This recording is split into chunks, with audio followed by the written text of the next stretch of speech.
Herkese merhabalar. Bu tarifte sizlere nugget burger nasıl yapılır onu anlatacağım. Tarifi videonun altındaki açıklama kısmına ekledim. Arkadaşlar marul tercihinizi bu maruldan kullanmanız gerekecek. Bir tane bundan alıyorum. Bunun fiyatı 3 TL arkadaşlar. Bunu poşetliyorum. Kokteyl domates alacağız. Bunun da kilosu 8 TL. 2-3 tane almamız yeterli olacaktır.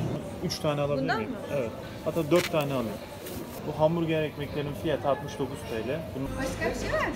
Bu kadar. Şöyle alabilirsin. 1 kilo geliyor 25 TL. Tavuk göğsü alıyorum. Bu yeterli olacaktır bana. Galetonun da tanesi 3.95. Bunu da alıyoruz. Un alacağım 6.65. Ayçiçek yağı alıyorum. O da 11.40. 1 litre yeterli olacaktır. Ufak bir yerden alacağım 3.18 TL. Bir tane de ketçap alıyorum. Onun da fiyatı 6.75. Karamelize soğan için beyaz soğan kullanıyorum. Kilosu 3.95. Yumurtanın tanesi ne kadar? Köy yumurtası 95 kuruş. 2 adet de yumurta alıyoruz.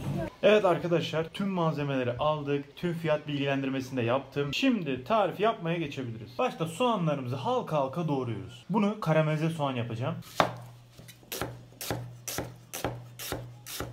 4 tane soğanı doğradık. Şimdi bunları pişirmeye geçelim.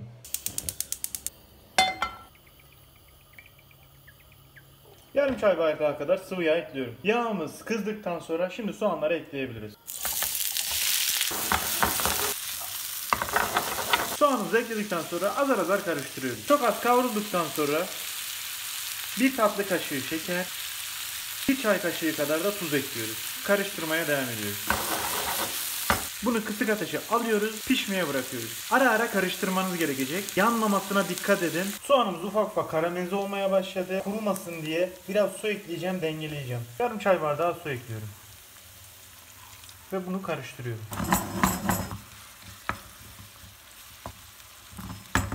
Şimdi ağır ağır karamelize olmaya devam edecek. Karamelize soğanımız da oldu. Bunu da bir kenara alıyorum. Tavukları kuşbaşı şeklinde doğrayacağız. Kıyma makinesinden geçireceğiz. Eğer evinizde kıyma makinesi yoksa bunu kasabınızdan da çektirebilirsiniz. Hadi bunu doğramaya geçelim.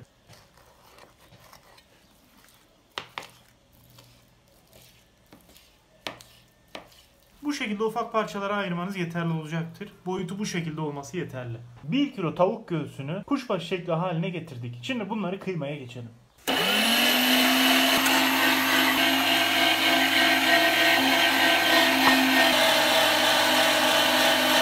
Tavuğu kıyma makinesinden geçirdik. Çok güzel oldu. Dağılma olmasın diye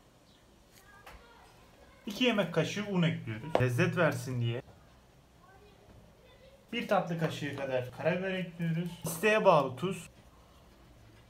Hem lezzet hem hafif acılık versin diye toz biber. Bundan da 1 tatlı kaşığı kadar koydum. Yarım çay bardağı da zeytinyağı ekliyorum. İyice karıştırıyorum.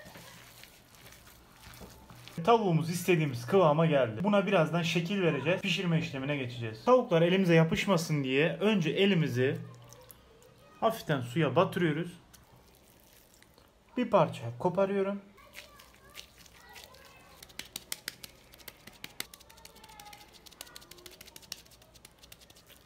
Tavuk nuggetlarımıza şeklini verdik. Şimdi bunları dış kısmına harçla bulayacağım ve kızartma işlemine geçeceğim.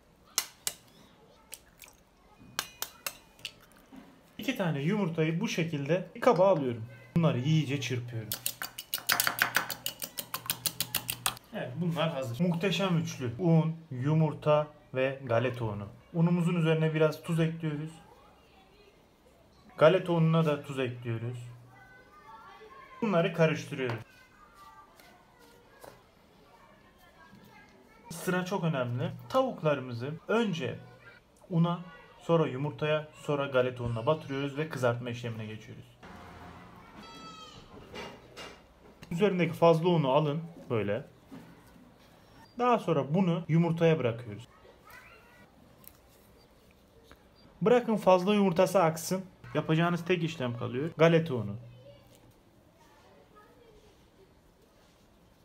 Üzerindeki fazla galeta ununu da alın.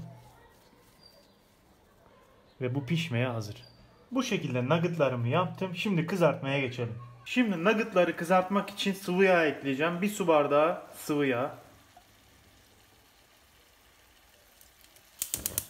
Ocağın altını yakıyorum.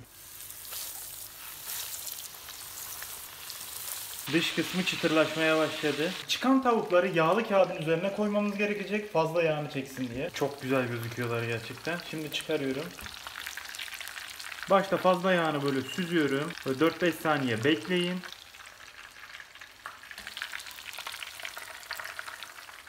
Bu şekilde 14 tane nugget çıkardım ben. Tabi siz bunu daha küçük yapabilirsiniz veya daha büyük de yapabilirsiniz. Bu tamamen sizin isteğinize bağlı. Bu şekilde sayıyı arttırabilirsiniz ya da azaltabilirsiniz. Evet, çok güzel oldu.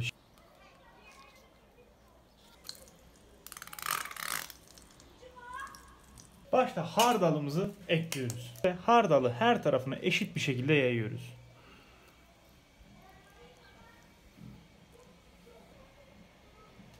Marulumuzdan ekliyoruz. Nar gibi kızarmış 2 tane de nugget ekledik. Üzerine ketçap ekliyorum. Mis gibi karamelize soğan yapmıştım.